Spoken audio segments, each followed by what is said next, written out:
मित्रों, आप सबों को नमस्कार। ये सत्य वचन कार्यक्रम है और ये आपके लिए ट्रांसवर्ल्ड रेडियो इंडिया के सौजन्य से प्रस्तुत किया गया है। दोस्तों, ये कार्यक्रम मन की शांति और आत्मिक उन्नति के लिए प्रस्तुत किया जाता है। आत्मिक रूप से उन्नति हम स्वयं से नहीं कर सकते जब तक कि परमेश्वर हमें इस संबंध में मदद या सहायता नहीं करते, क्योंकि आत्मिक जीवन परमेश्वर का जीवन है। उसने जब मनुष्य को बनाया तो उसके अंदर उसने दो जीवन प्रदान किए, एक शारीरिक और दूसरा आत्मिक। दोस्तों, हमारे अंदर दो जीवन वास करते हैं। जब इन दोनों जीवन का पालन पोषण नियमित ना हो तो मनुष्य कभी संतुष्टि प्राप्त नहीं कर सकता या संतुलित रूप से जीवन जी नहीं सकता। यही कारण है कि वह अंदर ही अंदर परमेश्वर को ढूंढता रहता है, खोजता रहता है। उसका आत्मा परमेश्वर को खोजता है और जब उसके साथ उसका संबंध हो जाता है तो वह शांति से परिपूर्ण और बहुत आनंदित हो जाता है।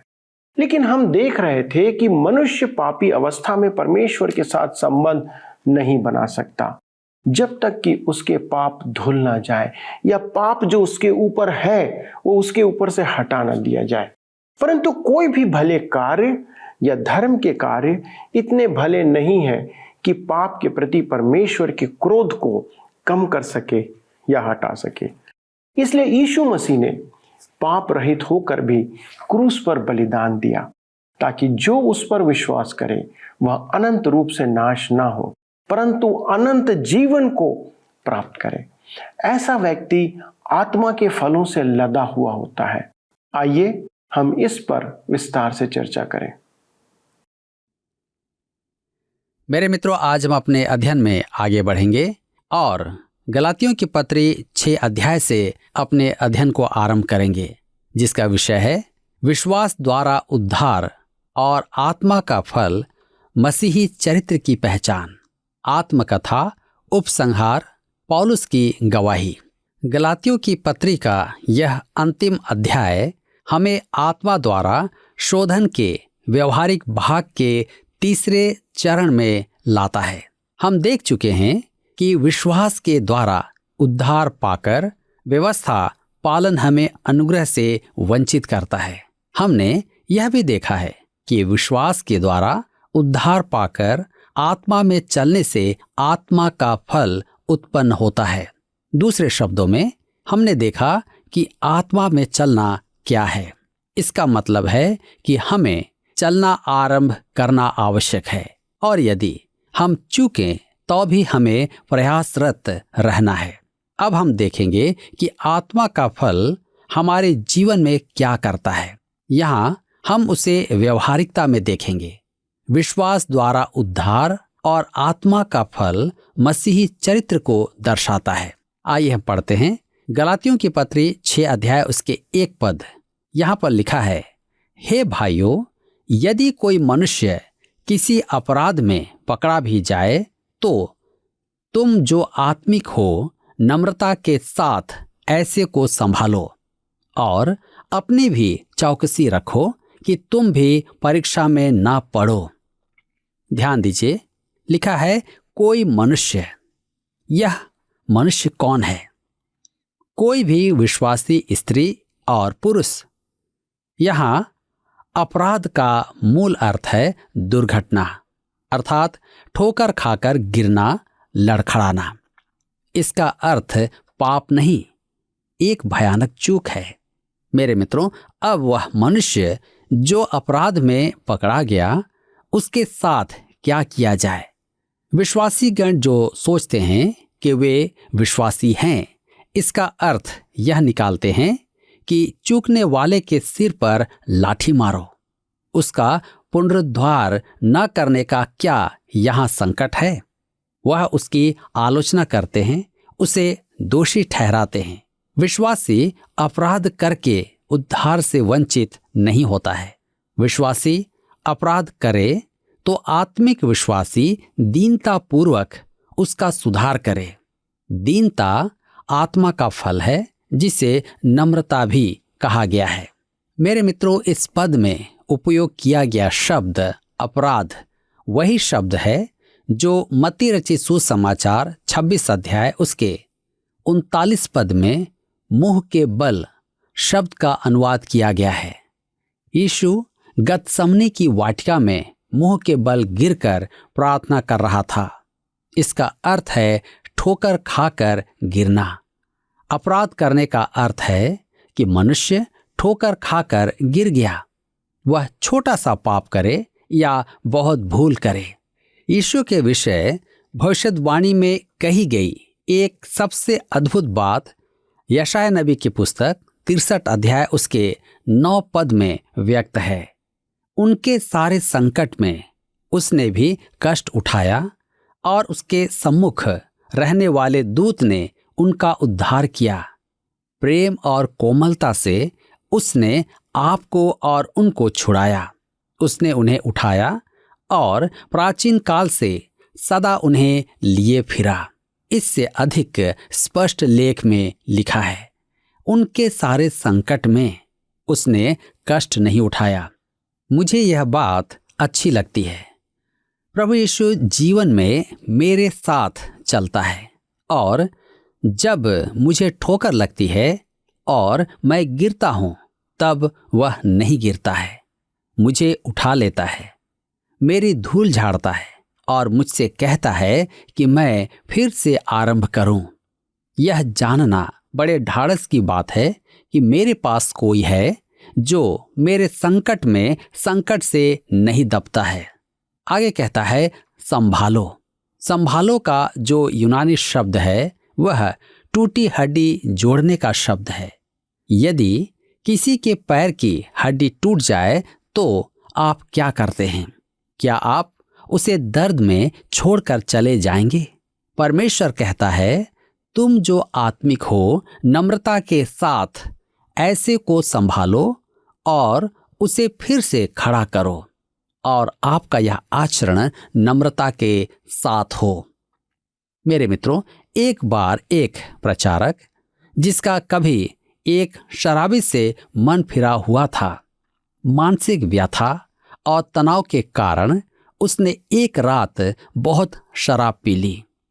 अगले दिन उसे अत्यधिक आत्मग्लानि हुई और उसने अपने सेवकों की समिति बुलाकर त्याग पत्र दे दिया। उसने कहा कि त्याग पत्र देने का कारण था कि उसने पिछली रात बहुत शराब पी ली थी। आप जानते हैं उन भद्र सेवकों ने क्या किया? उन्होंने उसके गले में बाहें डालकर कहा, आइए हम प्रार्थना करें। उन्होंने उसका त्याग पत्र स्वीकार नहीं किया। आने वाले रविवार के दिन जब उसकी कलीसिया के एक सदस्य ने गवाही दी, मैंने आज के उपदेश से अच्छा उपदेश अपने जीवन में कभी नहीं सुना है। उसके सेवक सर्वोत्तम डॉक्टर थे। उन्होंने टूटी हड्डी को बहुत अच्छा जोड़ा। उन्होंने उसका पुनरुद्धार किया। आज कुछ ऐसे आत्मिक जन हैं जो उसे सेवकाई से बाहर होने देते, परंतु उसके सहसेवकों ने उसे पुनः खड़ा किया और परमेश्वर ने उसे अद्भुत रीति से काम में लिया। आगे कहता है, तुम जो आत्मिक हो नम्रता के साथ ऐसों को संभालो। ध्यान रखें कि आपको नम्रता के साथ ऐसा करना है। एक आत्मिक जन के जीवन में आत्मा का फल होगा प्रेम, आनंद, शांति, धीरज, कृपा, भलाई, विश्वास और नम्रता। आपको उसे नम्रता के साथ संभालना है। मेरे मित्रों, अपनी भी चौकसी रखो कि तुम परीक्षा में न पढ़ो। आप यह न सोचें कि जिस बात पर आप उंगली उठाते हैं और दूसरों पर दोष लगाते हैं उससे आप बच जाएंगे। आप भी वैसी ही गलती कर सकते हैं। अतः नम्रता के साथ उसे संभालो। गलातियों की पत्री 6 अध्याय उसके 2 पद के पहले भाग में लिखा है, तुम एक दूसरे का भार उठाओ। यह एक पद है जिसके कारण मैं अपने बाल्यकाल में बाइबल की प्रामाणिकता पर संदेह करता था। पुराने समय में छोटे नगरों में नास्तिक नाम से जाने जाने वाला एक ना एक मनुष्य सदा ही होता था, जो सफल तो नहीं होता था, परंतु कभी कभी वह समुदाय का प्रधान नागरिक होता था। हमारे नगर में सुविधाओं की बहुत कमी थी। वहाँ सड़कों पर बत्तियां नहीं थी। हमारे तो घर में भी बिजली नहीं थी। और मुझे सदा स्मरण रहता है कि मैं दीपक जलाकर पढ़ाई करता था। वहाँ पानी का भी प्रबंध नहीं था और सड़कों के किनारे पर पैदल पथ भी नहीं थे। पानी के लिए हमें कुएं पर जाना पड़ता था। परंतु इन सब असुविधाओं के पश्चात भी हमारे नगर में एक नास्तिक था, जो स्वयं को समाज सेवक कहता था। यदि मौसम सही हो तो वह प्रति रविवार नगर चौक में दिखाई देता था और उसका भाषण सुनने के लिए लगभग 1 दर्जन लफंगे वहां होते थे। संडे स्कूल जाते समय मैं बहुत समय गंवाता था और रुककर उसका भाषण भी सुनता था। उसकी एक बात मुझे प्रभावित करती थी कि वह परमेश्वर के वचन के साथ साथ गुरुत्वाकर्षण के नियम को भी चुनौती देता था। वह तंबाकू खाता था और तंबाकू की थूक उसके मुंह के नीचे के भाग से निकलती थी। बालक होने के कारण मैं सदैव आश्चर्य करता था कि वह कैसे यह अद्भुत काम करता है।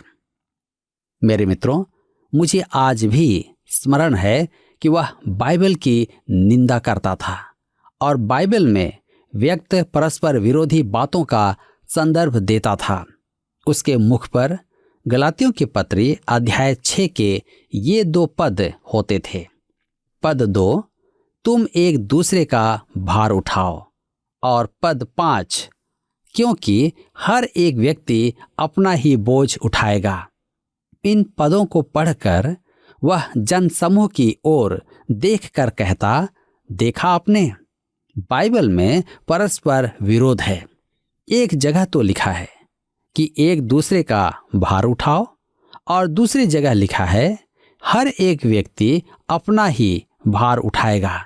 हमारे नगर में उतना प्रतिवाद करने की बुद्धि किसी में नहीं थी, अतः हम मुंह खोलकर उसे देखते रहते थे। इसका उत्तर बहुत आसान है, परंतु उस युग में हम नहीं समझते थे।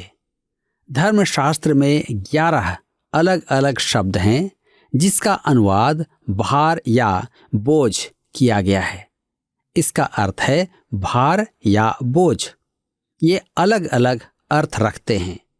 कुछ बोझ ऐसे हैं जिन्हें आप आपस में बांट सकते हैं, और कुछ बोझ ऐसे हैं जिन्हें आपको ही उठाना है। आप उन्हें किसी के साथ बांट नहीं सकते। यह एक अति सरल एवं संतोषजनक उत्तर है। मेरे मित्रों, हम सब बोझ से दबे हैं। हम सब के पास दान न हो, परंतु बोझ अवश्य है। हम सब पूर्ण रूप से स्वस्थ नहीं हैं, परंतु बोझ से दबे हैं। हम सब के पास प्रतिभाएं ना हो, बोझ अवश्य है। हम में से कुछ के पास तो सब अंग भी नहीं है।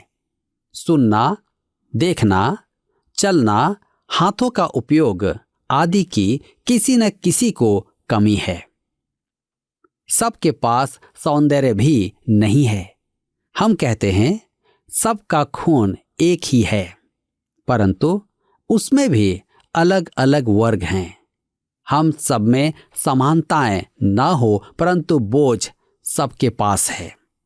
एक कहावत है, ऐसा कोई भी घर नहीं जहां आज नहीं तो कल कोई छिपी बात ना होगी। यह भी कहा जाता है कि सबको अपना बोझ ही भारी लगता है। एक बच्चों की सेविका ने कहा कि बच्चों के भी अपने बोझ होते हैं। मानव जाति में बोझ एक सामान्य बात है। हम सब बोझ से दबे हैं, चाहे आप कोई भी क्यों ना हो। परंतु हम सबके बोझ एक से नहीं हैं। जी हाँ, बोझ नाना प्रकार के होते हैं। गलातियों की पत्री के अध्याय 6 में पौलुस बोझ को 2 वर्गों में विभाजित करता है। वह बोझ जिसे हम बांट सकते हैं और वह बोझ जो केवल हमें उठाना है, जिसे हम किसी के साथ बांट नहीं सकते। हमारे उस छोटे से नगर के लोग नहीं जानते थे कि यूनानी भाषा में पौलुस ने पत्र लिखे। उसमें बोझ के लिए उसने 2 अलग अलग अर्थ काम में लिए थे। पद 2 का अनुवाद इस प्रकार होगा, एक दूसरे का बोझ उठाते रहो। यहाँ बोझ का अर्थ है भारी वस्तु। मत्ती रचित सुसमाचार 20 अध्याय उसके 12 पद में प्रभु यीशु ने भी यही शब्द काम में लिया था जब वह दिन की गर्मी की चर्चा कर रहा था। प्रेरितों के काम 15 अध्याय उसके 18 पद में यरूशलेम की सभा का निर्णय था। पवित्र आत्मा को और हमको ठीक जान पड़ा कि इन आवश्यक बातों को छोड़ तुम पर और बोझ न डालें। यह वह बोझ था जो उन्हें यरूशलेम की कलीसिया के साथ बांटना था। कहा जाता है कि जब 2 मनुष्य बोझ उठाते हैं तो वह आधा ही रह जाता है। अतः मैं कहता हूं, कुछ बोझ हम बांट सकते हैं। एक बार एक स्त्री बस में भारी टोकरी लेकर यात्रा कर रही थी। उसने वह टोकरी अपनी गोद में रखी थी। उसके पास बैठे हुए पुरुष ने देखा कि वह असुविधा का सामना कर रही है, तो उससे कहा, आप इस टोकरी को नीचे क्यों नहीं रख देती हैं? यह बस आपको और आपकी टोकरी दोनों को लेकर चलेगी। मेरे मित्रों, क्या आपसे कह सकता हूं कि कुछ बोझ ऐसे होते हैं कि आप उन्हें उठाने में अंधों का सहयोग प्राप्त कर सकते हैं। यहाँ बोझ का अर्थ अपराध से है। यदि कोई मनुष्य किसी अपराध में पकड़ा भी जाएगा, यह उसका भार है। आप इस भार को उठाने में उसकी सहायता कर सकते हैं।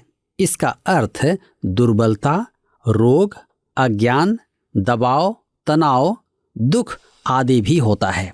मेरे विचार में तो सबके पास कोई न कोई अपराध है। सभा में प्रचार करते समय प्रचारक ने पूछा, क्या यहाँ कोई ऐसा मनुष्य है जो अपराध मुक्त है, या आप किसी ऐसे मनुष्य को जानते हैं जो अपराध मुक्त है? किसी ने हाथ नहीं उठाया। उसने अपना यह प्रश्न कई बार दोहराया तो एक व्यक्ति ने पीछे से हाथ उठाया। प्रचारक ने पूछा, क्या आप में कोई अपराध नहीं है? उसने कहा, नहीं, मैं नहीं हूं। तो क्या आप ऐसे मनुष्य को जानते हैं जिसमें अपराध ना हो? मैं उसे जानता तो नहीं, परंतु उसके बारे में सुना है। प्रचारक ने पूछा, कौन है वह मनुष्य? उसने कहा, मेरी पत्नी का पहला पति। मेरे विचार में उसने कई बार उसके विषय में सुना होगा। मेरे मित्रों, हम सब में अपराध है जो बोझ है। हम कई बार गिरते हैं और अपने भाई को भी गिरते देखते हैं। इसीलिए वह कहता है, तुम जो आत्मिक हो ऐसे को संभालो। अब एक और बोझ है जो आप और मैं एक साथ उठा सकते हैं, तनाव। आप दवाई खा सकते हैं, परंतु उससे वास्तव में लाभ नहीं होता है। हम आज तनाव के समय में वास करते हैं, ऐसा तनाव जो मानव जाति ने पहले कभी नहीं सही। आज महानगरों में हम तनावग्रस्त जीवन जी रहे हैं। यह निश्चय ही एक ऐसा बोझ है जो हमें मिलकर उठाना है। मेरे मित्रों, मैं एक घटना सुनाता हूँ। मेरी कलीसिया के एक सदस्य ने आकर मुझसे कहा, क्या आपके मन में मेरे लिए कोई बुराई है? मैंने कहा, नहीं। क्यों? आपने ऐसा कैसे सोचा? मैं सड़क पर आपसे मिला था, परंतु आपने मुझसे बात नहीं की। मैं आश्चर्यचकित रह गया। मैंने आपसे बात नहीं की? नहीं, आपने मुझे देखा और आगे बढ़ गए। मैंने कहा, मैंने आपको देखा नहीं होगा। नहीं, आपने मुझे देखा था। मैंने पूछा, यह किस दिन की बात है? मुझे ध्यान आया कि उस दिन मेरा हवाई टिकट गलत हो गया था और मैं उसी संबंध में उसके कार्यालय जा रहा था। मेरे मित्रों, ऐसे समय में हम तनावग्रस्त हो जाते हैं। मेरा मित्र भी तनावग्रस्त था कि मैंने उसे नीचा दिखाया। मैं कभी नहीं भूलूंगा कि उसने मुझे गले लगाया और कहा, मुझे यह जानकर खुशी हुई।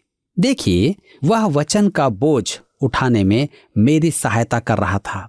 यह ऐसा बोझ है जो हम मिलकर उठा सकते हैं। अब तीसरा बोझ जो हम मिलकर उठा सकते हैं, यह दुख का बोझ है।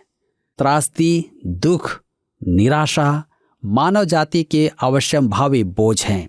यदि अब तक वह बोझ आप पर नहीं पड़ा है तो भविष्य में अवश्य पड़ेगा। जब हम पर यह बोझ पड़ेगा तब हमें किसी एक मित्र की आवश्यकता होगी कि वह हमारे साथ विवाद करने का दोषी ठहरे, जैसे कि हम अय्यूब के जीवन में देखते हैं। परंतु ध्यान रखें कि उन्होंने 7 दिन तक अय्यूब के साथ शोक किया था। उन्होंने उसके साथ दुख बांटने का विचार किया था कि उसकी सहायता करें। मेरे मित्रों, आज पौलुस भी आपसे और मुझसे यही चाहता है कि हम भी अपना बोझ मिलकर उठाएं ताकि हम एक दूसरे के लिए सहायक बन सकें। क्या आज हम इसके लिए तैयार हैं? प्रभु आप सबको इस वचन के द्वारा आशीष दे। पिछले प्रश्न का उत्तर है सी, प्रेम। मसीह के प्रति प्रेम हम में अन्य सभी फलों को उत्पन्न करता है। आज का प्रश्न है, गलातियों 6वें अध्याय में पौलुस बोझ को कितने भागों में विभाजित करता है? ए 2, बी 3, सी 4, डी 5।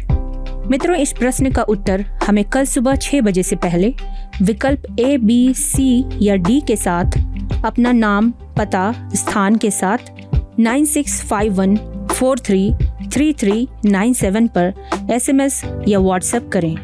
सभी विजेताओं को विशेष पुरस्कार प्रदान किए जाएंगे। धन्यवाद।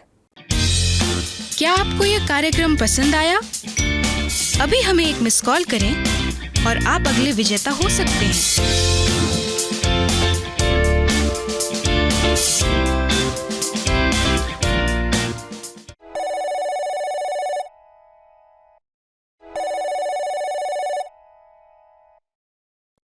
दोस्तों, आज हमने इस बात को देखा, जाना और समझा कि हम में से कोई भी व्यक्ति मसीही जीवन को अपने आप से जी नहीं सकता जब तक मसीह हमारे जीवन में वास ना करे।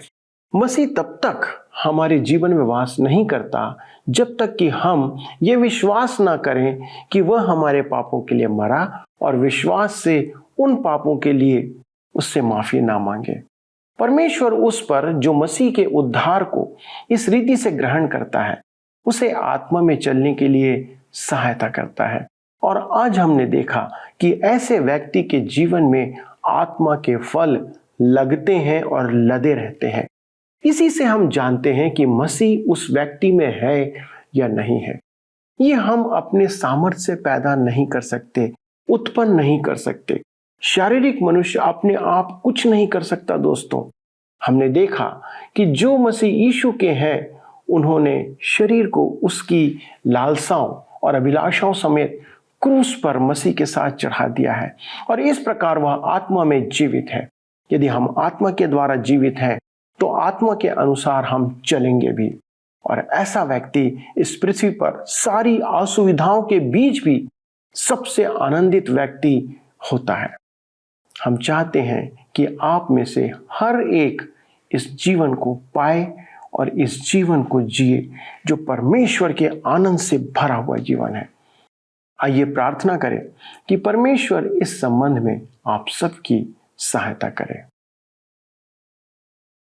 हमारे स्वर्गीय पिता, हम धन्यवाद देते हैं एक बार फिर प्रभु आपके प्रेम और दया के लिए कि ना केवल आप हमें अनंत जीवन देते हैं, परंतु प्रभु आपने अपना पवित्र आत्मा हमें दिया है जो इस संसार में हमें एक पवित्र और अनुशासित जीवन जीने में सहायता करता है। प्रभु कई बार ऐसा होता है कि हम अपने जीवन में निराश हो जाते हैं और उस निराशाओं में प्रभु हम उन फलों को प्रकट नहीं करते जो हमें करना चाहिए। प्रभु एक बार फिर से हम आज अपने दर्शकों के साथ प्रार्थना करते हैं कि यदि हमारे दर्शकों में से ऐसा कोई है जो अपने फलों को प्रकट नहीं कर पा रहा है, तो प्रभु हमारी प्रार्थना है कि आप उनकी सहायता करें। यदि कोई है प्रभु जो आपसे दूर चला गया है, अपने पुराने जीवन में लौट गया है, तो प्रभु आप उन्हें फिर से आज सामर्थ्य दें कि वे अपने नए जीवन किसी चाल चलने के लिए तत्पर हो जाएं। प्रभु आप सहायता करें और हमारे इन सब भाइयों के लिए, बहनों के लिए, जवानों के लिए प्रार्थना करते, बुजुर्गों के लिए प्रार्थना करते कि प्रभु आप उन्हें सहायता दें करें, आप उनकी मदद करें कि प्रभु वे एक पवित्र जीवन जिए, पवित्र आत्मा के नियंत्रण में जीवन जिए और उनके जीवन से आत्मा के फल लोगों को प्रकट होने पाए।